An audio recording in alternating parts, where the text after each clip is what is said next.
అందరికీ నమస్కారం. 2 రోజుల క్రితం గౌరవ హైకోర్టు ఈ రాష్ట్ర ప్రభుత్వం విపరీతంగా ప్రజల్ని మోసగించడానికి, వీళ్ళు చేసే అవినీతిని కప్పిపుచ్చుకోవడానికి ఎన్ని విధాలుగా ప్రయత్నం చేసినా కూడా వివిధ శాఖల్లోని గవర్నమెంట్ ఆర్డర్స్ని ప్రజలకి తెలియకుండా దాచిపెట్టారు. పారదర్శకత విషయంలో కానీ, అవినీతి విషయంలో కానీ, లేదా ప్రజలు పోరాటం చేసి సమాచారం సేకరించడానికి ఒక ప్రయత్నం చేసినా కానీ ఎక్కడ కూడా ఏ అధికారి కూడా ఇన్ని రోజుల నుంచి సహకరించలేదు. సో ముందుగా రాష్ట్ర ప్రజల తరఫున గౌరవ హైకోర్టు పెద్దలందరికీ స్పందించినందుకు, ఈ జగన్మోహన్ రెడ్డి గారి భాగవతం మనకు అందరికీ తెలుస్తున్న ఆధారాలతో సహా ఈ వివరాలు మనం ఈ రోజున రాష్ట్ర ప్రజలకి తెలిసే విధంగా చెప్పుకోవడానికి ఒక అవకాశం కల్పించినందుకు వారికి ప్రత్యేకంగా జనసేన పార్టీ నుంచి ధన్యవాదాలు. ముఖ్యమైన అంశం ఇందులో ఋషికొండ. గత 4 సంవత్సరాల నుంచి ఈ తతంగం మామూలు విషయం కాదు. ఒక ప్రతిపక్ష పార్టీగా పర్యావరణానికి నష్టం కలుగుతున్నప్పుడు జనసేన పార్టీ నాయకులు చేస్తున్న పోరాటం, వివిధ సందర్భాల్లో కోర్టులో కూడా వాళ్ళు కేసులు వేసినప్పుడు వాళ్ళపైన నిర్బంధించే విధంగా అనేక సందర్భాల్లో చూస్తూనే వచ్చాం. పవన్ కళ్యాణ్ గారు పర్యటించినప్పుడు విశాఖపట్నంలో అసలు అక్కడ ఏం జరుగుతుంది ఋషికొండలో ఒకసారి పోయి పరిశీలిద్దాం అన్నప్పుడు వేల సంఖ్యలో పోలీసులను పెట్టేసి ఒక ప్రధానమైన రహదారి, నేవల్ బేస్ ఉన్న ప్రాంతం, అందరికీ అసౌకర్యం కలిగే విధంగా రోడ్లన్నీ మూసేసి బ్యారికేడ్లు పెట్టి కనీసం ఋషికొండ రోడ్డు వైపు వెళ్ళనీయకుండా 2 సార్లు ఈ అరాచకమైన ప్రభుత్వం చేసిన ప్రయత్నాల్ని ఈ సందర్భంగా మరొకసారి గుర్తు చేస్తున్నాను. అసలు నిజాయితీగా ఏం జరుగుతుంది అక్కడ? ఏం కడుతున్నారు మీరు? ఇది నిజంగానే రాష్ట్ర ప్రజలకి ఉపయోగపడుతుందా? ఇది నిజమైన టూరిజం ప్రాజెక్టా? అది టూరిజం ప్రాజెక్ట్ అయితే ఎందుకు మీరు బహిరంగంగా సామాన్యులు కూడా సందర్శించి అక్కడ ఏం జరుగుతుందో చూడడానికి ఎందుకు మీరు అడ్డుకుంటున్నారు? చివరికి మత్స్యకార సోదరులను కూడా బోట్లు ఆ ప్రాంతంలో రావాలంటే మీరు జీపీఎస్లు పెట్టుకుని అనుమతి పొందాలని చెప్తుంటే అనుమానాలు కలిగినాయి. 108,30,00,000 రూపాయలతోటి ముందు అంచనాలు వేసి ఇక్కడ ఒక అద్భుతమైన టూరిజం ప్రాజెక్ట్ కడుతున్నాం అని చెప్పి చివరికి నిన్న మనకి బయటకు వచ్చిన సమాచారంతో 451,67,00,000 రూపాయలు వీళ్ళు ఖర్చు చేస్తున్నారు. ఇది అసలు ఊహించలేము మనం. ఈ పరిణామం మనం ఊహించలేం. ఇక్కడ మనం అర్థం చేసుకోవాల్సింది ఏంటంటే, పేదలకి పెత్తందారులకి యుద్ధం జరుగుతుందని చెప్తున్నాడు ఈ ముఖ్యమంత్రి. పేదవాడికేమో నువ్వు జగనన్న కాలనీలో 1 సెంటు భూమి ఇస్తావా? నీకేమో ఋషికొండలో 451 కోట్ల రూపాయలతోటి నువ్వు ఒక రాజమహలం ఏర్పాటు చేసుకుంటావా 9 ఎకరాల్లో? ఏ సంకేతాలు ఇస్తున్నారు మీరు ప్రజలకి? అసలు ఇంకా ఆశ్చర్యకరమైన విషయం ఏంటంటే, 3 రోజుల క్రితం ఆ మంత్రి గారు ఎప్పుడు జోకులు వేస్తూ ఉంటాడు. 7 నక్షత్రాల హోటల్ కడుతున్నాం మేము గడ్నికోటలో, ఒబరాయ్ వచ్చిందన్నారు. అసలు 7 నక్షత్రాల హోటల్ ఎన్ని ఉన్నాయి ప్రపంచంలో వెతికితే 3-4 ఉన్నాయి. అవి కూడా అన్ని దుబాయ్లో ఉన్నాయి. వీళ్ళు గండికోటలో 7 నక్షత్రాల హోటల్ కడుతున్నాం అన్నారు ఒబరాయ్ వాళ్ళు. సరే, నిజంగానే వాళ్ళు 7 నక్షత్రాల హోటల్ కడుతుంటే ఎంత ఖర్చు అవుతుంది అనేది వాళ్ళు ఇచ్చిన ప్రాజెక్ట్ రిపోర్ట్ చూస్తే 350 కోట్లు. 7 నక్షత్రాల హోటల్కే 350 కోట్లు ఖర్చు అయితే ముఖ్యమంత్రి గారి నివాసానికి ఋషికొండలో క్యాంప్ ఆఫీస్కి 451,67,00,000 రూపాయలు ఏంటి? దీని వెనక ఇంకొక రహస్యం ఉంది. ఇది చాలా ఆశ్చర్యకరమైన విషయం. ఎందుకంటే నాకు తెలిసినంతవరకు 3,500 ప్రభుత్వ అధినేతలు ప్రపంచవ్యాప్తంగా ఉంటే ఎక్కడ కూడా వాళ్ళు ఈ స్థాయిలో సొంత నిర్మాణం వాళ్ళ ఉండడానికి కోసం, వాళ్ళ ఆఫీస్ కోసం ఎవరు ఈ విధంగా ఖర్చు పెట్టలేదు.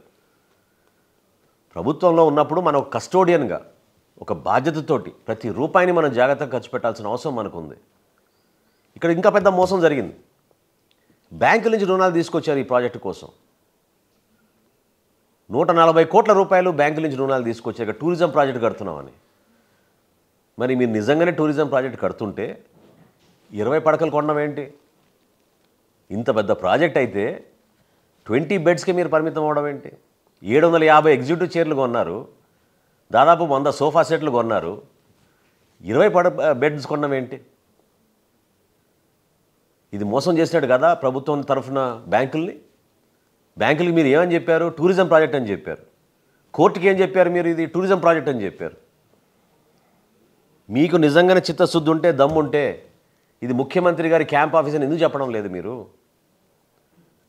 2 రోజుల క్రితం కూడా మంత్రి చెప్పి ప్రెస్ మీట్ పెట్టి టూరిజం ప్రాజెక్ట్ అని చెప్తారు. చాలా క్లియర్గా అర్థమైపోయింది కదా. టూరిజం ప్రాజెక్ట్ అయితే ఈ రోజున ఎందుకు దీంట్లో మీరు 20 పడకలే మీరు ఏర్పాటు చేశారు? ఇంత పెద్ద ప్రాజెక్టుకి 9 ఎకరాల భూమి తీసుకుని ఋషికొండలో 20 పడకలు ఏర్పాటు చేయడం ఏంటి? పోనీ ముఖ్యమంత్రి గారికి సముద్రం అద్భుతంగా ఉంది, అందంగా ఉంది, అందుకని ఈ లొకేషన్ కావాలని అనుకుంటే సరిపోదంట. పచ్చగా చుట్టుపక్కన గడ్డి పెంచాలి, మొక్కలు పెంచాలి, కాంపౌండ్ వాల్ నిర్మాణం చేయాలి, దానికి 22 కోట్ల రూపాయలు. ఏ జగనన్న కాలనీలో నువ్వు ₹1 కోటి ఖర్చు పెట్టావు ముఖ్యమంత్రి గారు? పేదలకేమో ఒక విధంగా మీరు మాట్లాడతారు, మీకు వచ్చే వరకేమో ఒక విధంగా మీరు చేస్తారు. ఎక్కడుంది పేదలకి పెతందాలు జరుగుతున్న వ్యత్యాసం, పోరాటం? ఎవరు? ప్రతిపక్షాలపైన దాడి చేయడానికి మీరు పరిమితమయ్యారు, కానీ మీలో చిత్తశుద్ధి ఎక్కడుంది? జనసేన పార్టీ నుంచి మేము కోరుతున్నాం, మనస్ఫూర్తిగా మేము రిక్వెస్ట్ చేస్తున్నాం, గౌరవ సుప్రీంకోర్టు, గౌరవ హైకోర్టు ఇది కంటెంప్ట్ ఆఫ్ కోర్టుగా తీసుకోవాలి, సుమోటోగా ఖచ్చితంగా తీసుకోవాలి. ఇంత మోసం, ఈ విధంగా ఆ స్థాయిలో ఉన్న వ్యక్తుల్ని తప్పుదారిని తీసుకెళ్లే విధంగా అన్ని దొంగ అఫిడవిట్లు వేసి అబద్ధాలు చెప్పి ఈ రోజున ముఖ్యమంత్రి గారి నివాసానికి, క్యాంప్ కార్యాలయానికి ఈ విధంగా డబ్బులు ఖర్చు పెడుతున్నాం ఈ దొంగ జియోల ద్వారా అంటే రాష్ట్ర ప్రజలు నిజంగానే దీని గురించి ఆలోచించాలి. 451,67,00,000 ఇంత నిర్మాణం అవసరమా? ఏం చేస్తున్నారు మీరు? అసలు ప్రభుత్వ డబ్బుని మీరు ఈ విధంగా తీసుకొచ్చి ఎంత అవమానపరుస్తున్నారు మీరు ప్రజల్ని. పేదలకేమో జగనన్న కాలనీలో సెంటు భూమి, అది కూడా ఎటువంటి మౌలిక వసతులు లేవు, సదుపాయాలు లేవు. ఇసుక కాంట్రాక్టర్లు మీరే, ఆ చిన్న గృహాలు కట్టించే కాంట్రాక్టర్లు మీరే. అసలు వైఎస్ఆర్సీపీ నాయకులు ఇన్ని రోజుల నుంచి వాళ్ళు చేస్తున్న గోబెల్స్ ప్రచారానికి దీనికి అర్థం ఏముంది? అసలు ఈ జియోలు చూస్తుంటే ఆశ్చర్యం కలిగిస్తుంది. 20 బెడ్స్ కొనవేంటి ఇంత డబ్బు ఖర్చు పెట్టి? మీరు బ్యాంకులు మోసం చేసినట్టు కాదా? ఇంకోసారి ప్రశ్నిస్తున్నాను నేను, ఇది బ్యాంక్ ఫ్రాడ్. ఇది బ్యాంకులకి ఇచ్చిన డిపిఆర్లో మీరు టూరిజం ప్రాజెక్ట్ అని చెప్పారు. నిజంగానే మీరు అంత పెద్ద రిసార్ట్ కడితే మీరు 20 బెడ్లతోటి, 20 బెడ్రూములతోటి ఎప్పుడు మీరు రెవెన్యూ జనరేట్ చేయగలుగుతారు? ఇంత పచ్చి మోసం మనం ఎక్కడ చూడలేదు. దయచేసి రాష్ట్ర ప్రజలు అర్థం చేసుకోవాలి, ఈ పోరాటం దేనికోసం? ఎవరిక్కడ పేదలు, ఎవరిక్కడ పెత్తందారులు? కేవలం ప్రతిపక్షాలపైన దాడులు చేయడానికి పోస్టర్లు పెట్టేసి విపరీతంగా ఆ ఫ్లెక్సీలు కూడా గ్రామాల్లో కట్టించేసి దానికోసం మీరు కేసులు పెట్టి అనేక మందిని మీరు ఇబ్బంది పెట్టారే. మరి ఈరోజు ఈ వాస్తవాలు ఏంటి? పర్యావరణాన్ని మీరు ధ్వంసం చేసి ఆ ప్రాంతానికి నష్టం కలిగించి ఒక వ్యక్తి ఈ విధంగా ఆలోచించి రాష్ట్రానికి నష్టం కలిగిస్తుంటే కనీసం గౌరవ హైకోర్టు స్పందించినందుకు వాళ్ళకి మనస్ఫూర్తిగా ధన్యవాదాలు తెలుపుకుంటూ, దయచేసి అదే గౌరవ హైకోర్టుని, సుప్రీంకోర్టుని మేము కోరేది జనసేన పార్టీ నుంచి, మీరు సుమోటోగా ఈ కేసు తీసుకుని ఇంత అన్యాయంగా ఇన్ని అబద్ధాలు చెప్పి ఇన్ని రోజుల నుంచి మీరు దారి మళ్లించి సమాచారాన్ని దాచి ప్రజలకి అర్థం కాకుండా పోలీసులు పెట్టి భయపెట్టించి ఎవరిని ఆ ప్రాంతానికి వెళ్ళనీయకుండా మీరు చేశారే. ఈనాడు ఆ రహస్యం మొత్తం బయటపడింది ఈ జియోల ద్వారా. ఖచ్చితంగా దీనిపైన యాక్షన్ తీసుకోవాలి. ఎట్టి పరిస్థితుల్లో రేపటి రోజున ప్రభుత్వం మారినాక ఊరికినే ప్రసక్తే లేదు. దీంట్లో పాల్గొన్న ప్రతి ఎంప్లాయీ కానివ్వండి, ఎవరైతే దీంట్లో పాలు పంచుకుని ఇట్లా అబద్ధాలు చెప్పుకుంటూ మోసం చేశారో గౌరవ హైకోర్టుని, ప్రజల్ని, వీళ్ళందరికీ కూడా శిక్ష పడాల్సిందే. ఇది చాలా తప్పు. ఇది నిజాయితీ లేదు, పారదర్శకత లేదు, నిధులు ఏ విధంగా ఖర్చు పెడుతున్నారో ఎవరికి తెలియదు. దానిపైన కూడా మీరు దాడులు చేపిస్తుంటే ఊరుకునే ప్రసక్తే లేదు. విశాఖపట్నంలో రాజధాని ఏర్పాటు చేస్తామన్న ఈ ప్రభుత్వం దాన్ని మళ్ళీ పరిపాలనా రాజధాని అని, చివరికి ముఖ్యమంత్రి గారి కార్యాలయం అని ఇన్ని అబద్ధాలు చెప్పుకుంటూ వచ్చి ఇదే డబ్బుని మీరు నిజంగా మీలో చిత్తశుద్ధి ఉండుంటే పేదల అభ్యున్నతి కోసం వాళ్ళ అభివృద్ధి కోసం చక్కటి ఆలోచనతోటి అనేక మంది వేల మందికి మనం ఉపయోగపడే విధంగా చేయగలిగే వాళ్ళం.